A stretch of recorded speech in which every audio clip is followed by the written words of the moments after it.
আমেরিকাতে বর্তমান যে পরিস্থিতি তাদেরকে উদ্ধার করার মতো কোন শক্তি পৃথিবীর দ্বিতীয় আর কারণ নাই। আল্লাহ রাব্বুল আলামিন যদি তাদেরকে হেফাজত না করে, আল্লাহ রাব্বুল আলামিন যদি তাদেরকে রক্ষা না করে, তাহলে চিন্তা করে দেখবেন লস অ্যাঞ্জেলস হলো আমেরিকার মধ্যে সবচাইতে পাপের একটা শহর। আওয়াজ দিয়ে বলেন ঠিক কিনা? লস অ্যাঞ্জেলসে তাই পাবে আমেরিকার মধ্যে সবচাইতে নোংরা, সবচাইতে পাপিষ্ট, সবচাইতে পাপ কাজ, খারাপ কাজ হয় সেই জায়গায়, সেটার নাম হলো লস অ্যাঞ্জেলস। দাবানল জ্বলে উঠেছে, দাবানল জ্বলে উঠেছে, ঠেকানোর মতো তাদের আর কোন শক্তি নাই। তাদের বিজ্ঞানীরা বলতেছে যত আবিষ্কার আমরা এই যাবৎ পর্যন্ত সৃষ্টি করেছি, উদ্ভাব করেছি, যত আবিষ্কার করেছি, আমাদের সব আবিষ্কার ব্যর্থ এই দাবানলের আগুনের কাছে। চিল্লায় বলা যাবে না আল্লাহু আকবার।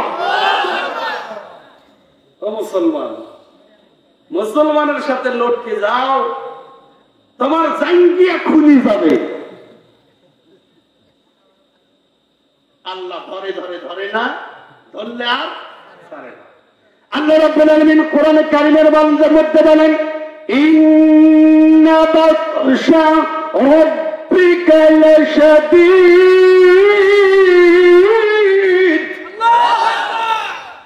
আল্লাহ বলেন পৃথিবীর মানুষেরা তোমরা শুনে নাও, আমি ওই সকল জালিমদেরকে ছাড় দেই কিন্তু ছেড়ে দেই না, সুযোগ দেই কিন্তু তাদেরকে একবারে আমি ছেড়ে দেই না।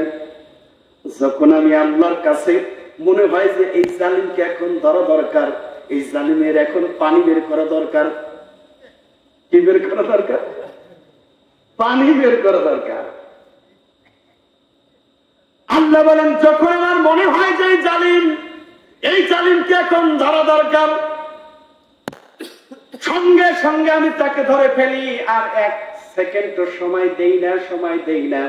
আমার মনে হচ্ছে আল্লাহ রাব্বুল আলামিন আমেরিকা নামক মুসলমানের চিরশত্রু জালিমদেরকে ধরে ফেলেছে।